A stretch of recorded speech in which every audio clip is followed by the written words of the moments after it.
ज़्यादा बारिश होने के कारण रानू चिड़िया बहुत बीमार पड़ गई थी। जंगल के सभी पक्षी रानू की हाल चाल लेने आया करते थे।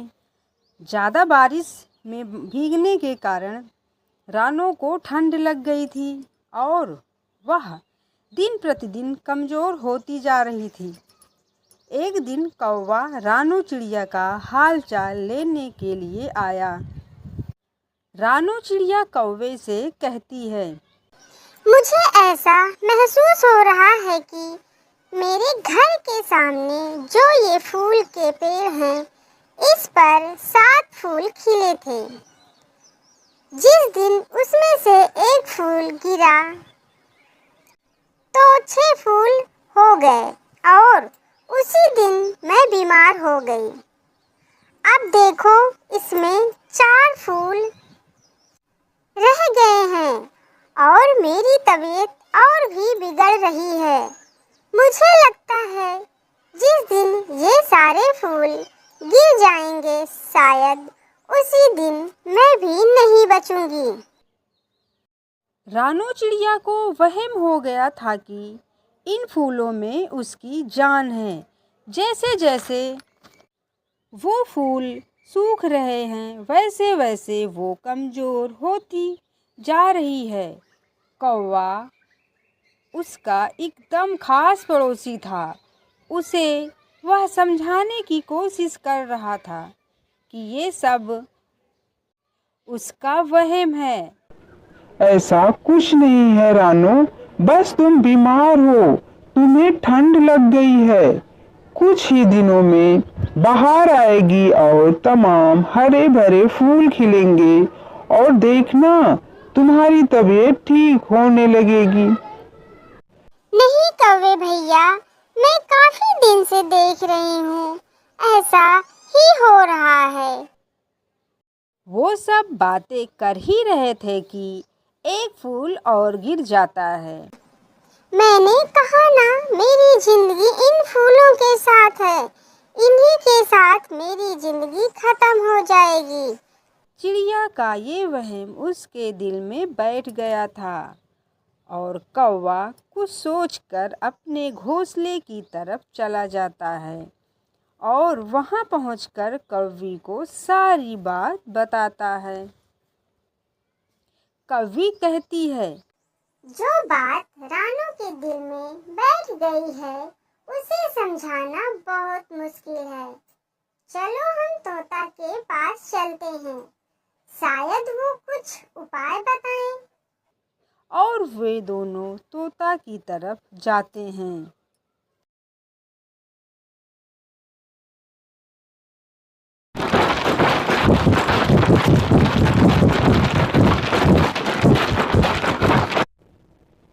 तोता भैया, चिड़िया बहुत बीमार है।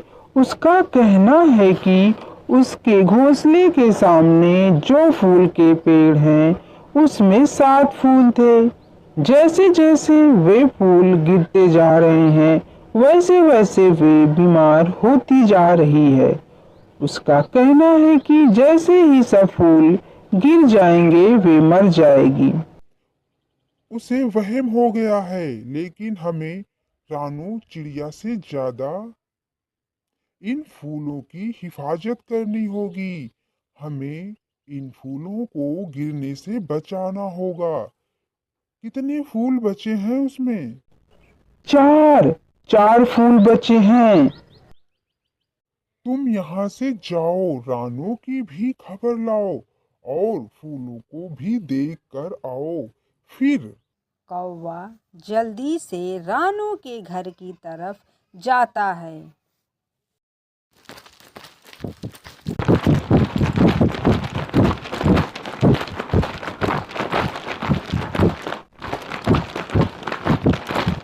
अरे, ये तो केवल 2 फूल रह गए हैं और अगर ये भी गिर गए तो रानू चिड़िया मर जाएगी। मुझे जल्दी से यहाँ से जाना होगा। और जल्दी से तोते को बताने के लिए जाता है।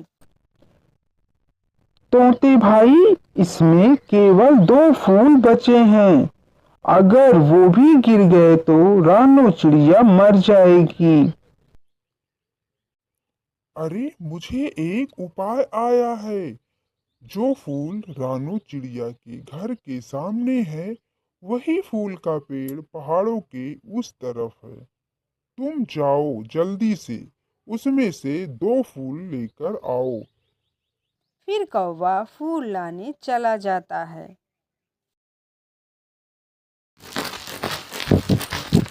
और कौवा 2 फूल तोड़कर तोता के पास जल्दी से आ जाता है। तुम चलो अब मेरे साथ रानू के घोंसले की तरफ। तोते भाई तुम क्या करने वाले हो? तुम चलो मेरे साथ चलो, समय बहुत कम है। मैं वहां जाकर रानू से बातें करूंगा, उसका ध्यान अपनी तरफ करूंगा।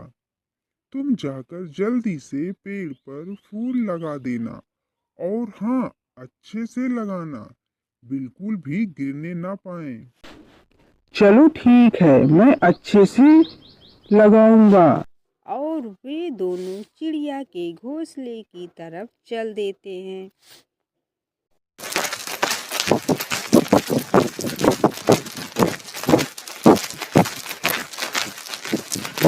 तोते भाई, मैंने कहा था ना, अब इसमें सिर्फ 2 फूल बचे हैं और मैं भी ज्यादा बीमार हो गई हूँ और शायद वो दोनों फूल भी गिर जाएंगे। शायद आज मेरा आखिरी दिन है। ऐसा कुछ भी नहीं है, तुम ठीक हो जाओगी। शायद तुम्हें पता नहीं है, आज से ही बहार शुरू हो गई है और पेड़ों पर फिर से बहार आ जाएगी। जब तोता चिड़िया से बातें कर रहा था, तभी कौवा फूल पेड़ पर लगा देता है।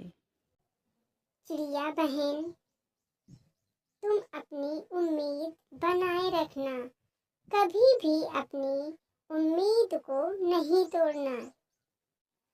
चलो, मैं समझती हूँ कि तुम्हारी जान इन फूलों पर है, लेकिन तुम ये सोचो कि ये फूल कभी नहीं गिरेंगे।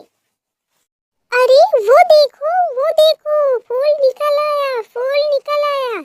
चिड़िया अचानक से उछलकर ऐसा कहती है। हाँ, बहार आ गई है और तुम भी पहले की तरह हो जाओगी।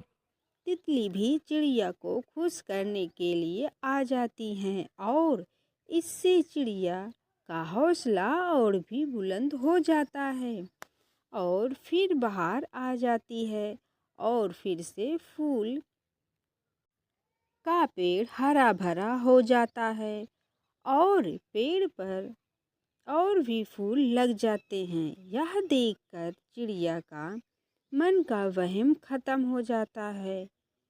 वह बहुत खुश हो जाती है। मुश्किल वक्त में कौवा और तोता ने चिड़िया की जान बचाई थी। इस कहानी से हमें यह सीख मिलती है कि हमें मन में वहम नहीं रखना चाहिए और हमें कभी भी उम्मीद नहीं छोड़नी चाहिए।